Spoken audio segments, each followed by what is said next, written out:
বন্ধুরা, হাত জোড় করে বলছি, খুব মন দিয়ে শুনুন, যা ভাগ্যের বন্ধ দরজা খুলে দেয়।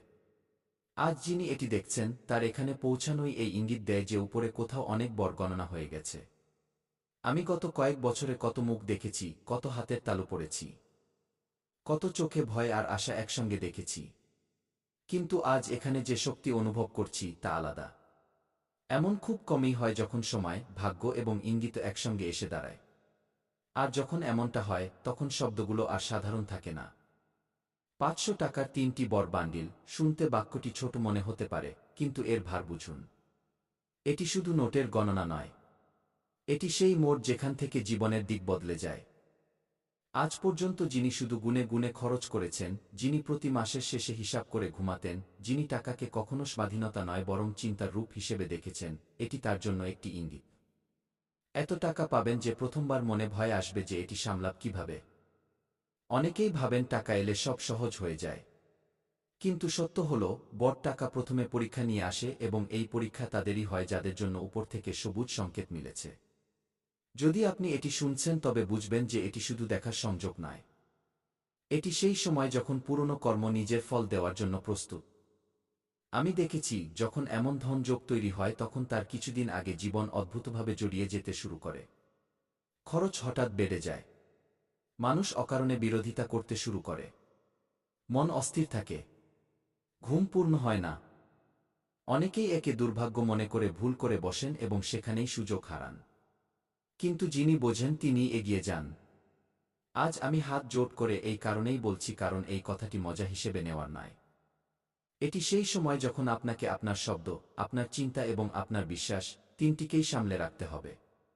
কারণ যখন টাকা আসে তখন তা প্রথমে মনকে পরীক্ষা করে। যে মন থেকে ভেঙে গেল সে ধনকেও সামলাতে পারবে না। ৫০০ টাকার ৩টি বড় বান্ডিলের ইঙ্গিত শুধু নগদ টাকার নয়। এটি ৩টি উৎসের যোগফল। প্রথমটি যা আপনি কখনো ভাবেননি, দ্বিতীয়টি যা আটকে ছিল, থমকে ছিল, বারবার চেষ্টার পরেও মিলছিল না, এবং তৃতীয়টি যা অন্য কারো মাধ্যমে আসবে কিন্তু নাম আপনার হবে। খেয়াল রাখবেন, এই সময়ে একটি কথা খুব জরুরি। কারো সাথে নিজের পরিকল্পনা ভাগ করবেন না। যতক্ষণ না টাকা হাতে আসছে ততক্ষণ উৎসাহ নিজের ভেতরেই রাখুন, কারণ অনেক সময় নজর আগে লাগে, ক্ষতি পরে দেখা যায়। এই সময়টা দেখানোর নয়, সামলানোর। অনেকের জন্য এই টাকা বাড়ির সাথে যুক্ত হবে। কোনো পুরনো কাগজ, কোনো জমি, কোনো আইনি কাজ যা বছর ধরে আটকে ছিল, হঠাৎ গতি পাবে। কারোর জন্য এটি চাকরি বা ব্যবসা থেকে আসবে। কিন্তু এমন সময় আসবে যখন আপনি প্রায় হার মেনে নিয়েছিলেন।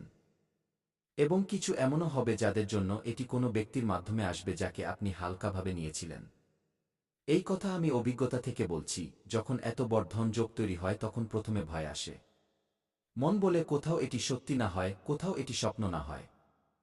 কিন্তু এই কথার প্রমাণ যে এটি সাধারণ ঘটনা নয়। আপনি হয়তো গত কয়েকদিনে একটি বিষয় অনুভব করেছেন। পুরনো মানুষদের হঠাৎ মনে পড়তে শুরু করেছে। ফেলে আসা কথা মাথায় ঘুরছে। কিছু অসম্পূর্ণ স্বপ্ন আবার দেখা দিতে শুরু করেছে। এসব কাকতালীয় নয়। এটি সেই চক্র পূরণ হওয়ার ইঙ্গিত যা বছর আগে শুরু হয়েছিল। এখন একটি কথা খুব মন দিয়ে শুনুন। আগামী কয়েকদিনের মধ্যে আপনাকে একটি ছোট সিদ্ধান্ত নিতে হবে। সেই সিদ্ধান্ত দেখতে ছোট হবে, কিন্তু তার প্রভাব বড় হবে। সেই সিদ্ধান্তই ঠিক করবে যে এই ধন আপনার হাতে টিকবে নাকি পিছলে যাবে। তাই তাড়াহুড়ো করবেন না। যদি মন ঘাবড়ায় তবে এক রাত অপেক্ষা করুন। আমি অনেকবার দেখেছি যে যারা এই সময়ে নম্র থাকেন তারাই সবার আগে এগিয়ে যান। অহংকার, তাড়াহুড়ো এবং লোক দেখানো, এই তিনটি জিনিসই এই ধনকে ফিরিয়ে নিয়ে যায়। তাই হাত জোড় করে বলতে হচ্ছে, সাবধানে চলুন। এই ভিডিও, এই শব্দ, এই ইঙ্গিত সবই শুধু আপনাকে উৎসাহিত করার জন্য নয়। এটি সতর্কতাও এবং সুযোগও। যে এটি বুঝে গেল তার জন্য আগামী মাসগুলোতে সেই জীবন হবে যার কল্পনা সে কখনো করেনি।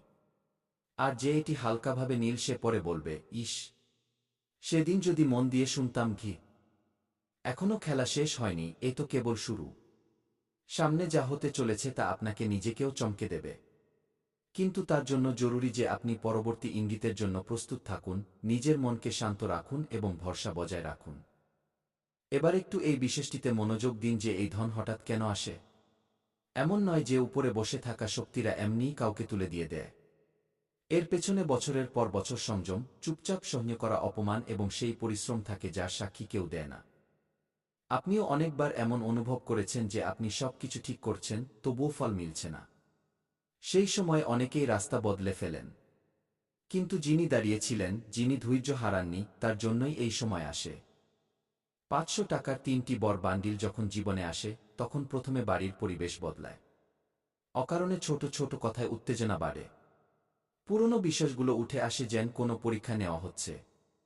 এটাই সেই সময় যখন আপনাকে শান্ত থাকতে হবে। মনে রাখবেন, যে ব্যক্তি ঘরের ভেতরে ভারসাম্য বজায় রাখতে পারে, সেই বাইরের ধন সামলাতে পারে।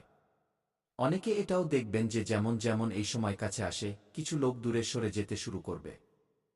যাদের সাথে রোজ কথা হতো, তারা হঠাৎ ব্যস্ত হয়ে যাবে, এবং যাদের সাথে কখনো বেশি সম্পর্ক ছিল না, তারা যোগাযোগ করতে শুরু করবে। এটিও বোঝা জরুরি, প্রতিটি আগন্তুক সাহায্যের জন্য আসে না। কেউ কেউ শুধু তথ্য নিতে আসে। এখন আরও একটি ইঙ্গিত শুনুন যা খুব কম লোক বুঝতে পারে। এই ধনের ঠিক আগে একটি ছোট ক্ষতিও হয়। কোনো জিনিস ভেঙে যায়, কোনো খরচ হঠাৎ চলে আসে, বা কোনো আশা ভেঙে যাচ্ছে বলে মনে হয়। অনেকেই সেখানে ভয় পেয়ে যান। কিন্তু এটাই শেষ সাফাই। যেমন ক্ষেত বোনার আগে পরিষ্কার করা হয়, তেমনি জীবনও জায়গা তৈরি করে। এই টাকা আসার পর সবচেয়ে বড় চ্যালেঞ্জ হবে তাকে সঠিক দিশায় লাগানো। কারণ যত পরিশ্রমে টাকা আসে, তার চেয়ে বেশি বুদ্ধি লাগে তাকে টিকিয়ে রাখতে। কিছু লোক এই ধন দিয়ে লোক দেখানি করবে। কিছু আত্মীয়দের খুশি করতে লাগিয়ে দেবে, এবং কিছু ভয়ে তাকে ছুতেও ঘাবড়াবে। কিন্তু সঠিক পথ মাঝখানেরটাই হয়। না অতিরিক্ত, না ভয়। এই সময়ে আপনাকে একটি কথা সবসময় মনে রাখতে হবে। এই ধন আপনার পরিচয় বদলানোর জন্য নয়, বরং আপনার পরিস্থিতি শুধরানোর জন্য এসেছে। যদি পরিচয় বদলানোর চেষ্টা করেন, তবে এই ধনই সবার আগে রেগে যাবে। নম্রতাই সেই ঢাল যা এই টাকাকে দীর্ঘ সময় পর্যন্ত আপনার কাছে রাখবে। আপনার এটাও অনুভব হবে যে টাকা আসার পর সিদ্ধান্ত নেওয়ার শক্তি বেড়ে যায়। যে কাজ আগে কঠিন মনে হতো, তা এখন সম্ভব মনে হবে। এটাই সেই সময় যখন সঠিক গুরু, সঠিক পরামর্শ এবং সঠিক দিশা খুব গুরুত্বপূর্ণ। একা সব কিছু করার জিদ করবেন না। কারোর জন্য এই ধন পরিবারে সুখ আনবে, কারোর জন্য সম্মান, এবং কারোর জন্য সেই স্বাধীনতা যা তারা বছর ধরে খুঁজছিল। কিন্তু একটি কথা সবার জন্য সমান। এই টাকা আপনাকে পরীক্ষা করতে আসবে। এটি দেখবে যে আপনি কতটা ভারসাম্যপূর্ণ, কতটা কৃতজ্ঞ। যদি আপনি এই সময়ে অন্যদের সাহায্য করেন, বিনা লোক দেখানো, বিনা চিৎকারে, তবে বুঝে নেবেন যে এই 3টি বান্ডিল থামবে না, বাড়বে। কারণ যা প্রবাহিত হয় তাই ফিরে আসে, এবং যা আটকে রাখা হয় তা শুকিয়ে যায়। এখন শেষ কথা যা খুব জরুরি। যখন এই ধন আসবে, তখন সবার আগে মনে মনে ধন্যবাদ দেবেন। কোনো একটি শক্তিকে নয়, পুরো সময়কে। কারণ এটি শুধু টাকা নয়, এটি সেই অধ্যায়ের শেষ যেখানে আপনি একা সংগ্রাম করেছেন। এরপর জীবন সহজ হবে না, কিন্তু স্থির অবশ্যই হবে। আজ যিনি এটি শুনছেন, তিনি এটিকে কাকতালীয় মনে করবেন না। এই বার্তা তাদের কাছেই পৌঁছায় যাদের জন্য সময় প্রস্তুত থাকে। আর যদি আপনি এখানে পৌঁছে থাকেন, তবে বুঝে নিন খেলা শুরু হয়ে গেছে, এবং এবার পাশা আপনার পক্ষে আছে। শান্ত থাকুন, ধৈর্য ধরুন, এবং সঠিক সময়ের অপেক্ষা করুন। কারণ যখন উপর থেকে দেওয়া হয়, তখন গণনা দেখা হয় না, সামলানোর ক্ষমতা দেখা হয়। বন্ধুরা, কাল আবার দেখা হবে এক নতুন ভবিষ্যৎবাণীর সাথে।